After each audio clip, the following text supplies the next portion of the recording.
Hello दोस्तों, इस video में हम पी रेशो के बारे में जानेंगे जो कि फंडामेंटल एनालिसिस का एक वेरी इंपॉर्टेंट टर्म है। इससे पहले हमने ईपीएस रेशो के बारे में जाना था और ये सभी टर्म हमें हेल्प करते हैं फंडामेंटल एनालिसिस को करने में किसी भी कंपनी का। इससे हमें ये पता चलता है कि हमें कंपनी की शेयर में इन्वेस्ट करना चाहिए या नहीं करना चाहिए। तो आज की वीडियो में हम कंप्लीट डिटेल जानेंगे अबाउट पी रेशो। इस वीडियो में हम क्या क्या जानेंगे। हम इस वीडियो में पी रेशो क्या होता है इसके बारे में जानेंगे, पी रेशो कैसे कैलकुलेट किया जाता है इसके बारे में जानेंगे, और पी रेशो जानना क्यों ज़रूरी है ये भी हम इसी वीडियो में देखेंगे। तो चलिए वीडियो को हम स्टार्ट करते हैं। पी रेशो का मतलब होता है प्राइस टू अर्निंग रेशो। इसे हम इसलिए करते हैं ताकि किसी भी कंपनी के प्रॉफिट के बेस पे हम उस कंपनी के शेयर को किस भाव में खरीदें, हमें ये आइडिया पी रेशो से लगता है। पी रेशो को कैलकुलेट करने के लिए एक फॉर्मूला होता है। जैसे कंपनी वन शेयर प्राइस, मतलब कंपनी का जो एक शेयर का प्राइस है वो ऊपर आ जाएगा और इसे हम डिवाइड करेंगे किससे, अर्निंग पर शेयर से, मतलब कि ईपीएस वैल्यू से। अगर आपको ईपीएस के बारे में जानकारी चाहिए तो लास्ट वीडियो में मैंने कंप्लीट ईपीएस के बारे में बताया। उस वीडियो का लिंक मैं डिस्क्रिप्शन में दे दूंगा, आप वहां जाके देख लेना।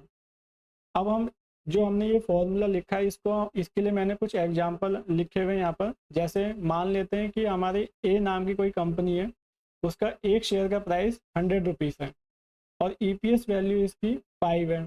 तो इसका पी रेशो क्या होगा, वन शेयर का प्राइस मतलब कि 100 डिवाइड बाई ईपीएस। तो हमारी जो वैल्यू आई पी रेशो की 20 आई। अब ये पी रेशो का मतलब क्या है, इस मतलब जो 20 वैल्यू आई इसका मतलब ये है कि जो ए नाम की कंपनी है, अगर वो 1 रुपया कमाती है तो उसकी 1 रुपये की कमाई के लिए इन्वेस्टर 20 रुपये उस कंपनी में डालने के लिए तैयार है। मतलब कोई कंपनी अगर 1 रुपया कमा रही है तो उस कंपनी की 1 रुपये की कमाई के लिए इन्वेस्टर 20 रुपये देने के लिए तैयार है। इसका मतलब ये हुआ। इसी तरीके से एक और एग्जाम्पल लिया हुआ है। जैसे कि बी कंपनी है कोई, तो उसका शेयर प्राइस 100 है और इसका जो ईपीएस वैल्यू कितना है, 10 है। अब हमारा पी रेशो क्या निकल के आया, वन शेयर का प्राइस हो गया 100 और डिवाइड बाई हो गया ईपीएस की वैल्यू 10। इससे हमारा पी रेशो निकल के आया 10। तो यहाँ पर पी रेशो से हमें ये पता चल जाता है कि 1 रुपये की कंपनी अगर कोई कमाई कर रही है तो उसके लिए इन्वेस्टर कितना पे कर रहा है। अब हम ये चीज़ क्यों कर रहे हैं, इसका मेन पर्पस क्या है। तो इसका मेन पर्पस होता है किसी भी कंपनी की हमें ये निकालना अंडर वैल्यू प्राइस पे चल रही है या ओवर वैल्यू प्राइस पे चल रही है। क्योंकि कई बार कंपनी का शेयर प्राइस ऊपर को ज़्यादा होता है तो हमें लगता है कि इसमें इन्वेस्ट कर देना चाहिए, लेकिन पी रेशो की मदद से हम ये चेक कर लेते हैं कि ये प्राइस ऑलरेडी ऊपर जा चुका है तो इसमें इन्वेस्ट करना अभी सही नहीं है। तो पी रेशो की मदद से हम ये चीज़ें कैलकुलेट कर सकते हैं। और इसमें मैं एक चीज़ और बता दूं आपको कि पी रेशो हमेशा आप दो दो कंपनियों का जब भी आप करेंगे पी रेशो, तो वो दोनों कंपनियों का जो सेक्टर है वो एक ही होना चाहिए। क्योंकि अलग अलग सेक्टर के जो पी रेशो होते हैं वो डिफरेंट डिफरेंट होते हैं। तो इसीलिए जब भी आप पी रेशो का कंपैरिजन करेंगे तो एक कंपनी का जब भी दूसरी कंपनी का कंपैरिजन करेंगे तो ये ध्यान रखना कि वो दोनों कंपनी एक ही सेक्टर की होनी चाहिए।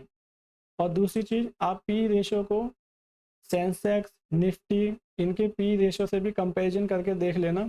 इससे आपको और अच्छे से आइडिया आएगा कि पी रेशो जो इस कंपनी का जिसमें मैं इन्वेस्ट करने वाला हूँ एक्चुअल में उसका क्या है, वो अंडर वैल्यू है ओवर वैल्यू है। तो इस वीडियो में आज के लिए इतना ही। पी रेशो से रिलेटेड सभी इन्फॉर्मेशन मैंने इस वीडियो में दे दी है। अगर आपको ये वीडियो इन्फॉर्मेशन लगी हो तो आप चैनल को सब्सक्राइब कर सकते हैं। धन्यवाद।